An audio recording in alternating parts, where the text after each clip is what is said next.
한 절씩 교독하겠습니다. 사도행전 28장 23절 제가 먼저 읽겠습니다. 그들은 바울과 만날 날짜를 정하였다. 그날에 더 많은 사람이 바울의 숙소를 찾아왔다.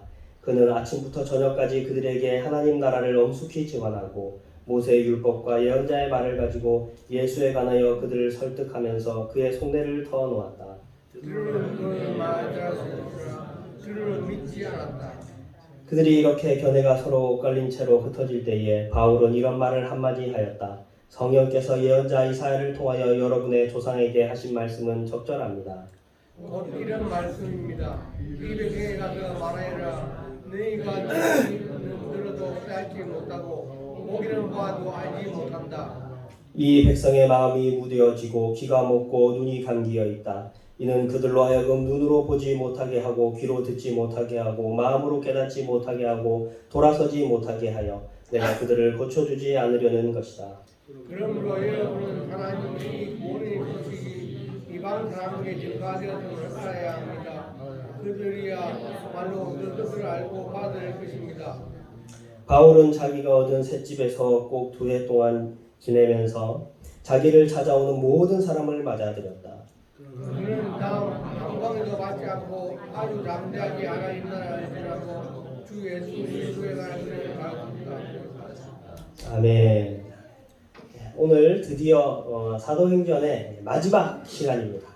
제가 설교 준비하면서 컴퓨터에 저장할 때 사도행전 1, 2, 3, 4 이렇게 이제 번호를 붙여가지고 저장을 해놨거든요. 그러니까 오늘 말씀이 몇 번째 설교냐면 73번입니다. 73번. 그러니까 한 주가 51년이 52주니까 1년 반 동안 우리가 사도행전 말씀을 봤죠. 오늘 그 이제 대망의 마지막 시간입니다. 우리가 그동안 지금 바울이 로마로 향하는 길, 그 여정을 같이 살펴봤는데 마침내 이제 바울이 로마에 도착하게 됐습니다. 하나님께서 너는 로마에 가서 복음을 전할 것이다 라고 말씀했는데 그 말씀이 성취가 된 것이죠. 우리가 읽지는 않았지만 15절 말씀을 보면 신도들이 바울이 왔다는 소식을 듣고 다 나와서 바울을 맞아들이는 장면이 나옵니다. 그때 바울이 그들을 보고 하나님께 감사드리고 용기를 얻었다라고 말하고 있습니다. 바울은 그 하나님의 약속이 이루어진 것에 감사했고 또 이렇게 성도들이 와서 자신을 맞아들이니까 감격한 것이죠. 이 모든 것이 다 하나님의 은혜고 하나님의 손길 안에 있구나. 그리고 성도들의 이 맞아들이는 이 환영은 하나님의 칭찬과 격려로 받아들여졌을 겁니다. 그렇게 감동적인 이 로마에 도착하는 일이 있었던 것이죠. 로마에 도착한 바울은 병사 한 명이 지키는 가운데 가택연금에 들어가게 됐습니다. 감옥에 끌려 들어간 게 아니라 한 군데 이제 숙소를 정해서 그곳에서 이제 자유롭게 살아갈 수 있도록 가택연금 지시를 받게 되었습니다. 바울이 위험한 그런 범죄자가 아니었기 때문에 최대한 배려를 한 것이라고 볼 수 있죠. 그래서 이제 자유롭게 바울이 나갈 수는 없었지만 사람들이 자유롭게 드나들면서 바울과 만날 수 있는 그런 기회를 갖게 된 것입니다. 바울은 자신이 지낼 집을 정하고 난 다음에 곧바로 그 지역에 있는 유대인들을 불러 모았습니다. 유대인들의 지도자들을 불러 모아서 자신이 이곳에 온 계기와 이유 이런 것들을 소상하게 풀어놓죠. 그 이유는 전부 다 무엇 때문입니까? 주님의 복음을 이제 그 로마 땅에 전하기 위해서 유대인들에게 먼저 이 복음을 전하는 것입니다. 원래 어떤 도시에 가면은 바울이 유대인들의 회당에 들어갔었잖아요, 그죠? 그래서 유대인들에게 복음을 전했는데 이제는 바울이 이 가택연금 당하는 그 집이 마치 유대인의 회당처럼 유대인들이 모여서 하나님의 말씀을 듣는 곳이 된 것이죠. 그렇게 해서 우리가 읽은 이제 23절에서부터 보면은 이제 사람들이 날짜를 정해가지고 바울의 집에 와서 하나님의 말씀을 듣고 이 주님의 복음을 듣게 되는 그러한 역사가 일어나게 된 겁니다. 그렇게 해서 이 사도행전 마지막 말씀이 어떻게 끝납니까? 31절에 아무런 방해도 받지 않고 담대하게 하나님 나라를 전하고 주 예수 그리스도에 관한 일들을 가르쳤다. 이렇게 하면서 사도행전의 이야기가 마무리가 되는 거죠. 바울이 로마에 도착해서 그 집에 사람들이 와서 이야기 나누고 하나님 말씀을 들었다라고 하면서 이야기가 끝나게 되는 겁니다. 여러분 이 사도행전의 마무리 이야기가 많은 사람들이 이렇게 생각합니다. 아니 이게 마무리가 왜 이렇게 어정쩡하지? 여러분들이 보기에는 어떻습니까? 마무리가 참 싱겁죠.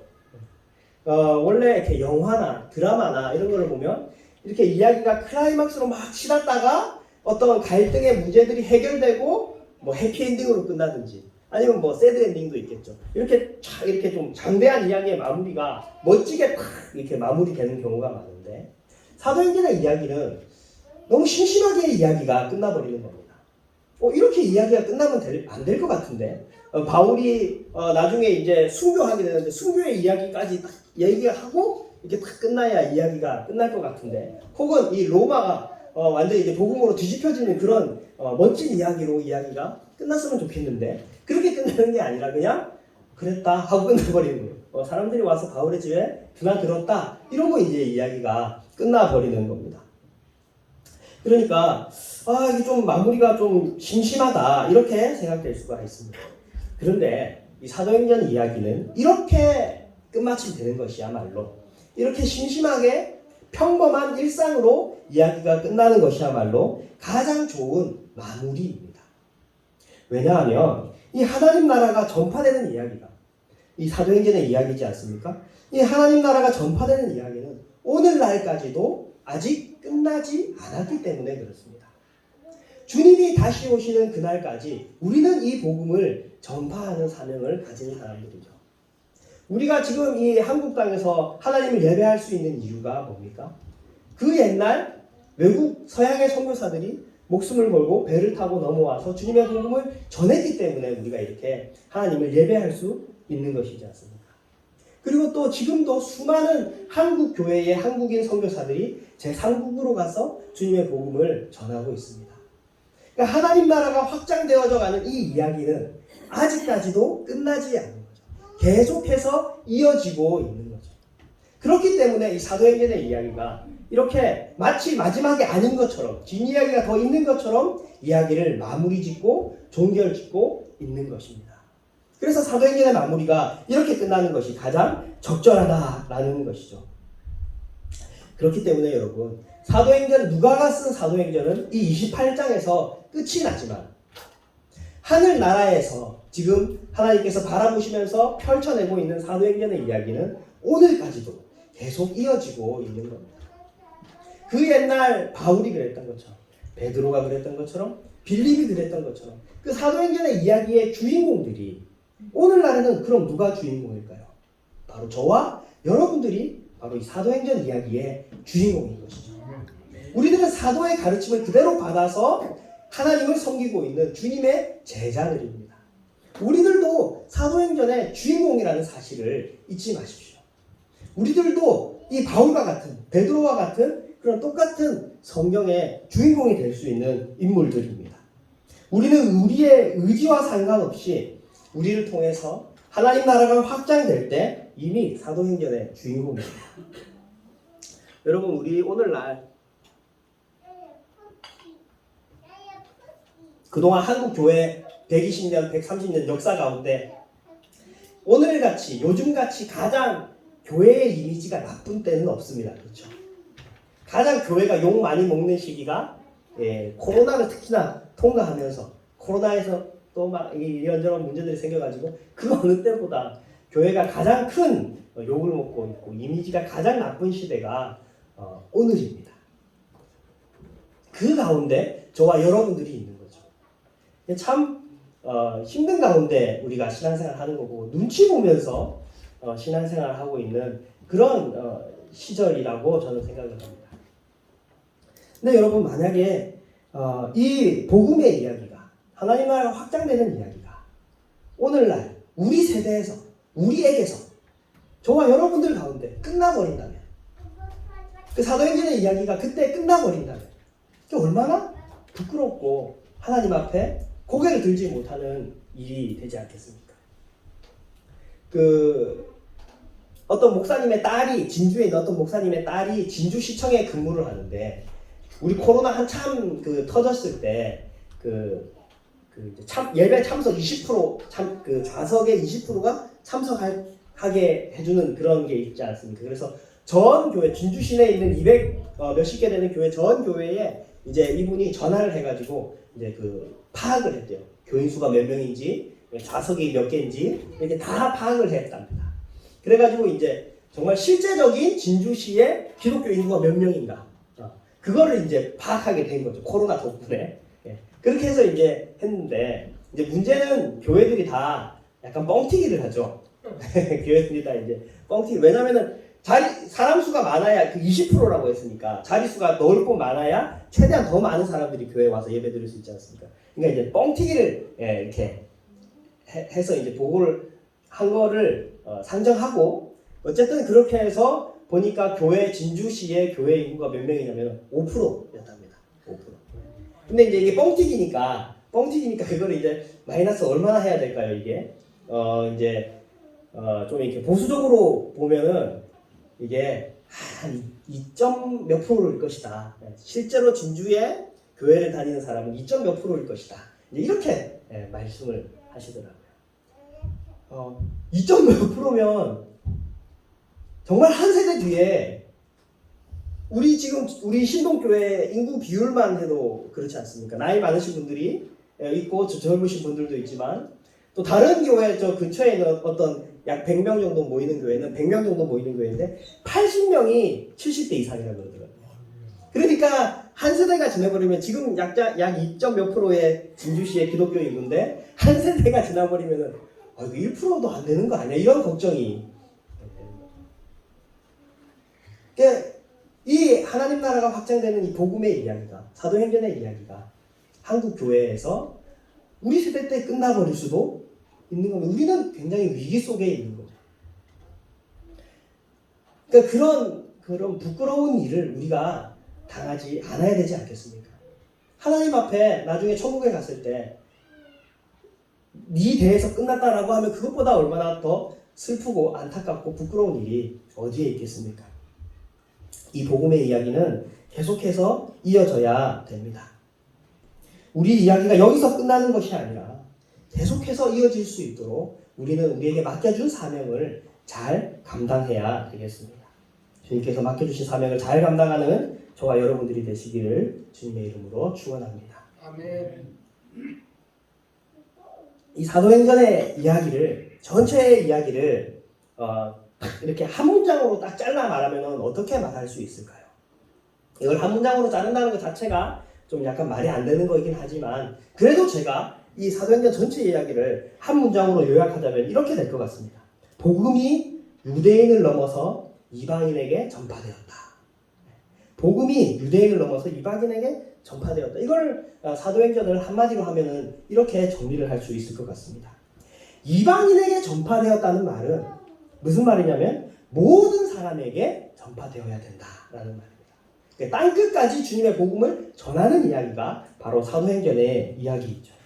28절 말씀이 그 말씀을 잘 요약하는 것 같습니다. 28절 제가 읽겠습니다. 그러므로 여러분은 하나님이 이 구원의 소식이 이방 사람에게 전파되었음을 알아야 합니다. 그들이야말로 그것을 듣고 받아들일 것입니다. 이렇게 모든 사람에게, 모든 인류에게 주님의 복음이 전파되어야 된다라는 것을 이렇게 말씀하고 있는 것이죠. 역사 속에서, 성경의 이 역사 속에서 하나님께서는 가장 먼저 유대인들을 선택하셨습니다. 아브라함을 부르시고 12지파를 부르셔서 이스라엘이라는 나라를 만드시고 그들의 하나님이 되어주셨죠. 그래서 그들을 통해서 모든 열방이 주님께로 돌아오게 하려는 계획을 세웠습니다. 그러니까 하나님께서 이스라엘을 선택한 것은 뭐였습니까? 이스라엘을 통로로 해서 모든 열방을 구원하려고 했던 거죠. 이스라엘은 하나의 샘플이었습니다. 샘플. 내가 이스라엘을 인도하고 구원해내는 것을 보아라. 이스라엘을 통해서 너희도 나를 믿어라. 라는 그런 샘플이 바로 하나님이 이스라엘을 선택하시고 그들을 인도하는 이야기가 구약의 이야기죠. 그런데 이스라엘 백성들이 어떻게 됩니까? 이스라엘 백성, 하나님이 나를 선택했을 때 나를 통해서 모든 열방이 구원받게 하시려는 것이구나. 내가 잘해야 되겠다. 이렇게 받아들여야 되는데 이스라엘 백성들은 그렇게 하지 않고 선민의식에 빠져버렸습니다. 하나님은 우리 하나님. 이방 나라의 하나님이 아니라 이방 나라는 우상 숭배하는 것들이고 우리는 하나님을 섬기는, 우리는 참된 하나님의 민족. 이런 선민의식이 생겨가지고 이방 나라들을 배척하고 그들에게 복음을 전한 것이 아니라 담을 쌓고 오히려 구분짓게 되었죠. 그게 이스라엘 백성들이 실패한 가장 큰 이유 중에 하나인 겁니다. 그거를 무너뜨려서 하나님의 복음을 이방 백성에게 전하게 하기 위해서 세운 사도가 바로 바울인 거죠. 그를 통해서 이제 모든 이방 민족에게도 이 복음이 전하게 된 것이고 당시의 세상의 중심이라고 할 수 있는 로마에 이 사도 바울이 가게 된 것입니다. 그래서 유대인들은 하나님의 뜻을 저버렸지만 하나님께서 이 복음을 모든 민족, 모든 세상에 전파하기 위해서 사도를 세우시고 이렇게 복음이 전파되게 된 것이죠. 복음은 특정한 사람들의 전유물이 되어서는 안 됩니다. 모든 사람들에게 전파되어야 되는 것이 바로 복음인 것이죠. 30절 말씀을 보시면 바울의 집에 있었던 모습을 묘사하고 있는데 이 바울의 집에 있었던 이 모습이 교회의 모습이고 하나님 나라의 모습이다라는 것을 우리가 발견할 수 있습니다. 우리 30절을 같이 읽어봅시다. 30절 시작. 바울은 자기가 얻은 셋집에서 꼭 2해 동안 지내면서 자기를 찾아오는 모든 사람을 맞아 들였다. 자기를 찾아오는 모든 사람을 맞아 들였다라고 합니다. 바울은 누구든지 그 사람이 어떤 배경을 가지고 있고 남녀노소, 인종이나 신분 그 어떤 것도 차별 없이 모든 사람, 자신을 찾아오는 모든 사람을 다 맞아들이고 환대하고 하나님 나라의 복음을 가르쳤습니다. 인간은 소중하거나 좋은 것을 가지고 있으면 그것을 가지고 특정한 그룹을 만들어서 자기들끼리만 공유하려고 하는 특성이 있습니다. 어떤 좋은 게 있으면 모든 사람한테 베푸는 게 아니라 내가 좋아하는 어떤 물이나 그런 그룹을 만들어가지고 우리끼리끼리 이렇게 공유하려고 하는 특성이 있는 거죠. 그래서 담장을 높이 쌓아 올려가지고 아무한테나 주는 게 아니라 내 마음에 드는 사람한테만 주려고 하는 그런 특성이 있습니다. 근데 이게 우리 교회에도 이런 모습들이 있는 거죠. 우리 교회가 가장 경계해야 되는 게 바로 이런 점입니다. 담을 쌓아가지고 우리끼리 너무 좋은 거예요. 우리끼리 재밌고 신나고 너무 좋습니다. 그래서 이제 담을 쌓아가지고 다른 사람들이 새로운 사람이 왔을 때 약간 거부하고 좀 끼지 못하게 하는, 그러니까 어딜 가나 사람이 모이는 곳이라면 이런 현상들이 일어나는데 교회도 그런 모습들이 일어나고 있다라는 것이죠. 만약에 어떤 사람이 우리 교회에 처음 와서 예배를 드리고 이제 식사를 하고 돌아가면서 속으로 이 교회는 나를 불편해하는구나, 이 교회는 나를 좀 불편해하네 라는 생각이 들었다면 그 교회는 문단해야 되는 겁니다. 하나님 나라의 정신에 합당하지 않은 교회이기 때문에 그렇습니다. 교회에 처음 온 사람이 오면 그 사람을 반갑게 맞아주고 넓게 이렇게 환영하면서 전혀 어색하지 않게 해주는 게 교회가 해야 되는 역할인 것이죠. 여러분, 우리가 교회에 세 가족이 오면은 2가지 중에 1가지를 선택하는 것 같아요. 이게 일반적인 것 같습니다. 뭐냐면 교회에 처음 온 사람들이 이렇게 왔을 때 우리 교회가 잘하는 게 있잖아요. 처음 오셨습니다. 일어나실까요? 우리 환영의 박수 이런 거 하지 않습니까? 그죠? 그거 하면은 막 민망하고 막 이렇게 하니까 그거 너무 불편해하고 너무 싫어하는 사람들이 많거든요. 그래서 요즘에는 교회에서 이제 그렇게 하지는 않는데, 근데 그런 것에 대한 반작용으로 어떤 일이 일어나냐면은 교회에 처음 왔는데 아무도 아는 척을 안 하는 거예요. 누군가가 처음 와서 예배를 드리는 사람이 있는데 아무도 아는 척을 안 하는 거예요. 그러니까 아무도 아는 척을 안 하는데 그 안 하는 척 해주는 게 우리의 배려인 거죠. 저 사람이 우리가 아는 척하고 막 이러면 불편해할 것 같으니까 우리 아는 척 하지 말고 그냥 가만히 있어야 되겠다. 그게 이제 요즘에 한국 교회의 약간 이제 분위기인 거죠. 그래서 저도 이제 고민을 했습니다. 우리 신동교회는 어떻게 해야 될까? 사람이 왔을 때 약간 좀 이렇게 모르는 척 해주고 부담이 없게 해드려야 되는 걸까? 아니면은 반갑게 맞아주고 막 이렇게 좀 호들갑을 떨어야 되는 걸까? 이런 고민을 했었습니다. 근데 그 사람을 배려한다고 하면은 약간 모르는 척하는 게 좋을 수도 있죠. 근데 교회가 해야 될 일을 생각해 보면, 교회의 의무와 교회의 사명을 생각해 보면 그렇게 하면 안 되는 거더라고요.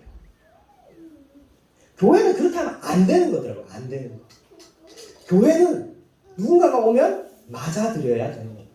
환영하고 환대해 줘야 되는 겁니다. 그래서 여러분, 우리 신동교회는 앞으로 누군가가 처음 오잖아요. 그러면은 그 사람 배려한다고 모르는 척 하는 게 아니라 일단 가서 반갑습니다, 잘 오셨습니다 이렇게 반겨주고 인사하는 그런 교회가 됐으면 좋겠습니다. 그게 하나님 나라에 합당한 교회의 모습인 것 같습니다. 그래서 우리 교회가 그런 교회가 되었으면 좋겠습니다. 솔직히 못 본 척 해드려야지 하는 거는 우리 편하려고 그런 경우가 많잖아요. 그렇잖아요. 그 사람 실제로 배려해서 못 본 척 하는 게 아니라 나 편하려고.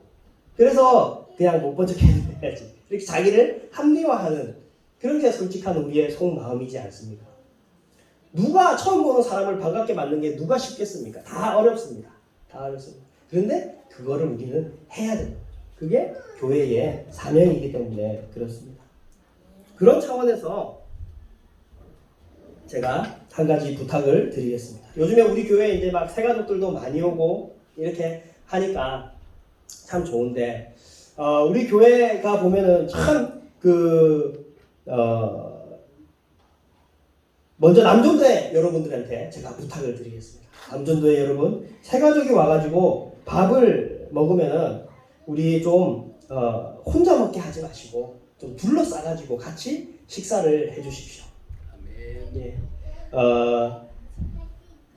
그거 보니까 항상 같이 맨날 앉아서 먹던 사람들하고 막 앉아서 드시던데 그렇게 하지 마시고 새가족이 왔으면 그분 옆에 가셔가지고 같이 앉아가지고 식사를 하고 좀 이렇게 했으면 좋겠습니다.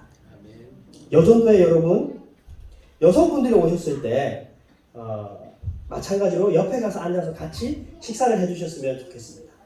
그런데 보니까 이게 왜 우리 교회 왜 이게 잘 안 되지 하니까 여전도의 회원들이 다 주방에 들어가 있더라고요. 주방에 그 좁은데 5-6명 들어가가지고 반찬 퍼주고 밥 퍼주고 이렇게 하고 계시는데, 여러분 이제 우리 교회는 셀프로 푸겠습니다. 아시겠죠? 예, 여전도의 여러분, 밥 일일이 반찬 다 안 퍼주셔도 이게 너무 이게 좋은 문화인 거죠. 이렇게 탁 반찬 이렇게 하나씩 이렇게 정성 들여서 퍼주시고 이렇게 탁 이렇게 편하게 해주시려고 섬기시는 거 다 아는데, 앉아서 들어가게 밥 먹기 좀 미안하니까 와서 섬기는 거 다 압니다. 다 아는데 그렇게 해버리니까 여자 새성도분 왔을 때 혼자 동그라니 밥 먹고 계시더라고요. 반찬 챙긴다고 사람을 못 챙기는 일이 벌어지더라고요. 그러니까 여러분, 우리 주방에 들어가 있지 맙시다. 남자든 여자든 주방에 들어가 있지 말고 우리 사랑과 함께 있읍시다. 사랑과 함께. 그런 우리 교회가 됐으면 좋겠습니다. 우리 교회에 또 이상한 전통이 하나 있는데 뭐냐면은 부부끼리 같이 밥 안 먹고, 그죠? 부부끼리 같이 안 앉아 있고 그런 이상한 전통이 우리 교회 속에 있는데, 이거 보면 지금 부부끼리 앉아서 한 사람도 없어요. 저기 한 가지 부부끼리 앉은 가지 한 가지 있어. 아주 모범이 되는. 집에서도 계속 붙어 있는데 교회까지 와가지고 뭐 앉아 있는 거 이럴 수 있는데, 근데 제가 보니까 부부끼리 새가족이 왔는데 그럼 부부끼리 앉아야 되잖아요, 그죠? 근데 다 따로따로 앉으니까 이게 어정쩡한 모습이 되더라고요. 이게 부부끼리 같이 식사를 안 하는 것도 보니까 이제 반찬 나눠준다고 여자들이 다 주방에 들어가 있으니까, 그러니까 그게 다 그렇게 되는 거더라고요.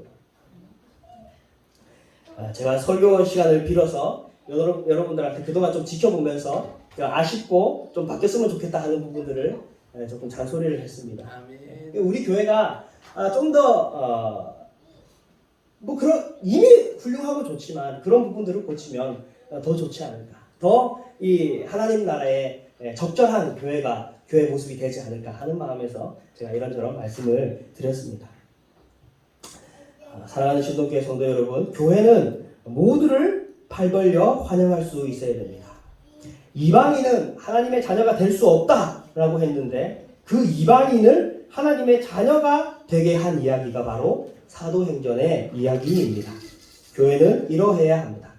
모두를 다 맞아들이고 가족이 될 수 있는 곳이 바로 교회입니다.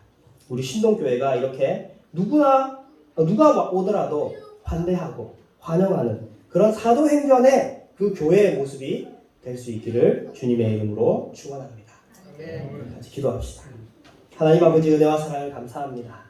하나님, 사도행전의 이야기를 그동안 쭉 살펴보면서 하나님께서 어떻게 역사하셨는지, 어떻게 그 이방 민족들을 구원해내시고 하나님의 뜻을 이루어 갔는지 함께 살펴볼 수 있도록 은혜 주심에 감사드립니다.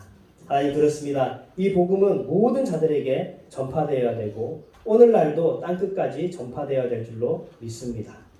우리 신동교회 성도들도 이 사도행전의 주인공이 되어서 주님이 맡겨주신 사명을 감당하는 믿음의 사람들이 되게 하여 주시옵소서.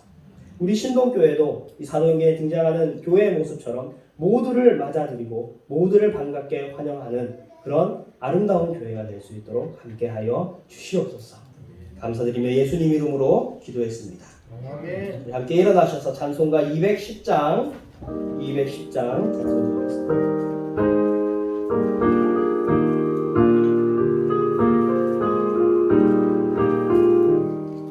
시